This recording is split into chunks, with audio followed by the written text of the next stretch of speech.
Dia adjust katil nenek. Dah ternaik, dah terduduk dah. Dah terduduk dah. Buntut dah ternaik dah.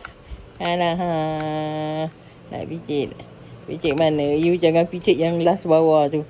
Mati nanti katil ni naik tinggi. Kau? Nenek dah terduduk, dah terbaring, dah terduduk tu. Atas dia pandai tu. Aduh. Dia adjust katil nenek lah.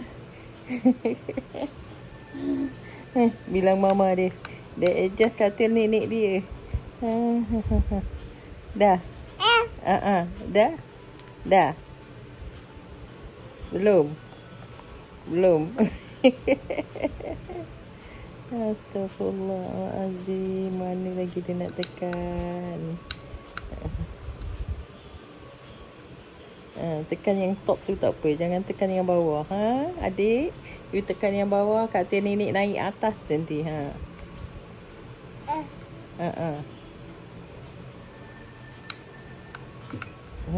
Nak terbaring pula. Nak baring, nak duduk, nak terbaring, nak terduduk. You adjust.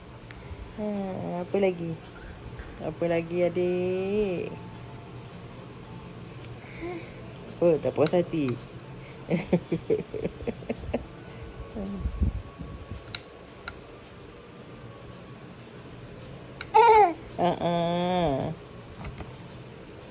Dah lah. Dah boring dah. Dah. Nenek dah terduduk dah. Tolong nenek adjust katil Adik? Adam?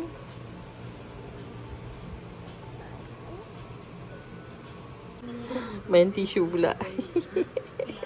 Main tisu. Don't eat.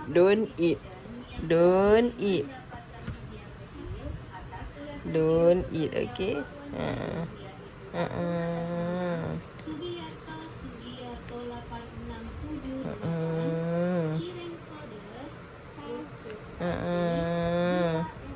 Apa lagi? Keluarkan lagi. Astagfirullah. Oh, tak puas hati. Keluarkan semua. Keluarkan semua.